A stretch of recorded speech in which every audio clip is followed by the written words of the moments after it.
Eu acho que eu não vou dar conta mais. Eu acho que eu vou desistir. E vou ser bem honesto com vocês. Quero aqui fazer um desabafo. Teve um dia aqui na Alemanha, nesse tempo em que faço uma parte do meu doutorado, que eu pensei seriamente nessa possibilidade.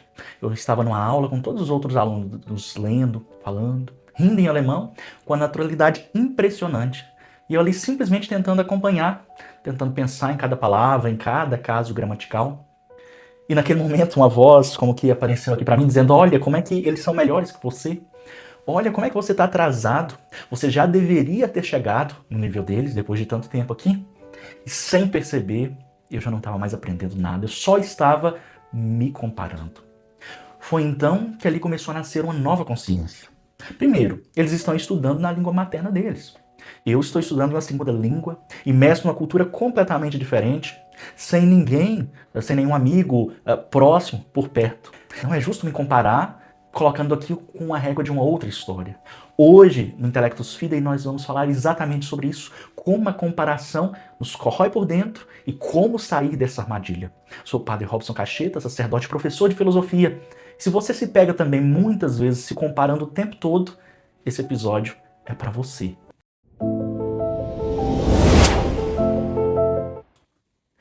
Primeiro, nós devemos entender que a comparação começa sempre devagar. Você olha para o lado, vê alguém com mais resultados, com mais segurança, mais reconhecimento e pensa: eu já devia estar nesse nível.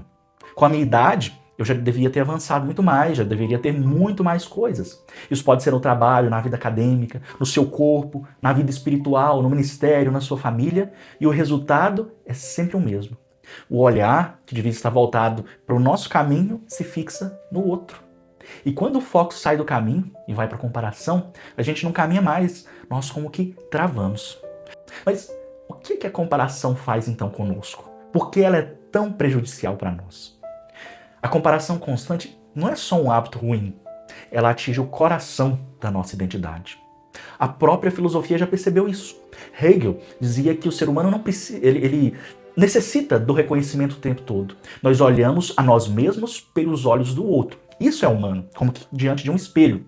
Mas quando essa necessidade de reconhecimento se perde, a gente começa a existir só a partir da medida externa. Eu só valho se eu for como eles. Eu só valho alguma coisa se eu chegar aonde eles chegaram. O problema é que a comparação ela é silenciosa, mas vai convencendo a nossa alma de que ela nunca é suficiente. E na fé, isso é ainda muito mais grave, porque Deus não nos pensa como cópias, Ele nos chama pelo nome. Cada história é única, cada vocação é irrepetível.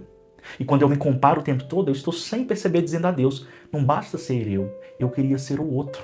Nos esquecemos desse chamado que nós recebemos. É claro que aqui há ainda um agravante. Hoje a comparação ganhou um grande palco, as redes sociais.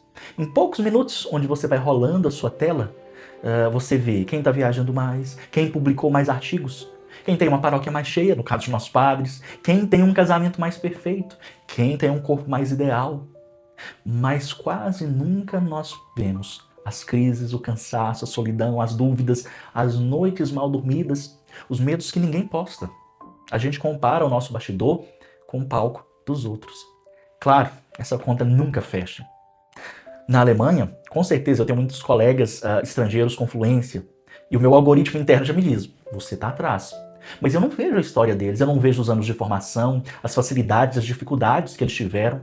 Por isso a comparação é injusta, porque ela nunca é completa. Ela pega um recorte do outro e transforma numa sentença sobre mim mesmo. Qual é o olhar que realmente define quem eu sou? O olhar da comparação sempre vai dizer: você só vale se for como eles, se produzir como eles, se aparecer como eles. Mas há um outro olhar, o olhar da fé, que diz algo bem diferente. Na parábola dos talentos, por exemplo, Jesus não compara quem recebeu 5, 2 ou 1 talento para humilhar ninguém. Pelo contrário, ele mostra que o critério de Deus não é a quantidade, é a fidelidade ao que cada um recebeu. Em outras palavras, Deus não vai me perguntar por que eu não fui como aquela outra pessoa. Ele vai me perguntar o que eu fiz com a minha história, com a minha língua, com a minha cruz, com a minha graça. Quando eu entendo isso, a comparação começa então a perder completamente a força, porque é diante de Deus que eu tenho que me apresentar. Mas calma lá, não para por aí. Nós temos que lançar aqui um olhar filosófico. E do ponto de vista filosófico, o outro pode ser duas coisas. Ele pode ser um espelho que me paralisa, ou um chamado que me provoca a crescer. Quando eu uso o outro como um espelho absoluto, eu me reduzo. Eu me torno apenas menos do que ele. E aí chegarei à conclusão de Sartre: o outro é meu inferno. Mas quando eu deixo o outro ser um chamado, eu posso pensar assim: se ele chegou lá, talvez eu também possa avançar. No meu ritmo, no meu caminho, no meu jeito. O outro, o rosto do outro se torna um convite, como nos apresenta Levinas. A fé cristã aqui nos convida a ver o outro não como ameaça, mas como um irmão. No corpo de Cristo, cada membro tem uma função. O olho não é melhor que a mão, o pé não é pior que o coração.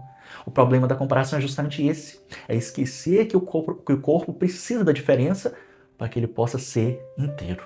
Por isso aqui, quero te dar alguns passos concretos, na prática, para que nós possamos começar a sair da armadilha da comparação. Eu vou te dar aqui alguns passos simples, que eu mesmo tenho tentado viver para superar toda essa situação.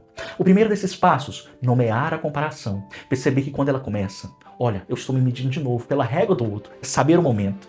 Lembrar então o contexto. O segundo passo, no meu caso, eu estou em outra língua, em outro país, vivendo desafios que os outros não estão vivendo. Isso não é desculpa, mas é a minha realidade.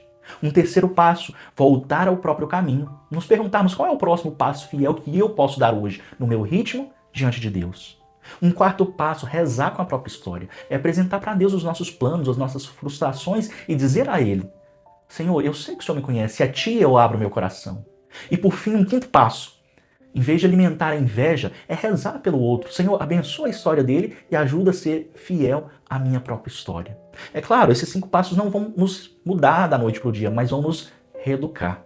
E quando nós somos capazes de dar esses passos, nós vamos ser então capazes de viver mais plenamente. Talvez você também esteja aí num país estrangeiro interior, um tempo em que a vida parece que todo mundo está na sua frente, em que você é o único atrasado. Talvez seja nos estudos, talvez seja na carreira, na vida espiritual, na família, tantas cobranças externas. E por isso, hoje eu quero te dizer, a partir da minha própria luta, você não está atrás, você está no seu caminho. A comparação à voz que grita sempre para nós: você nunca será suficiente. Mas o Evangelho nos sussurra: você é meu. E eu caminho com você no ritmo da sua história.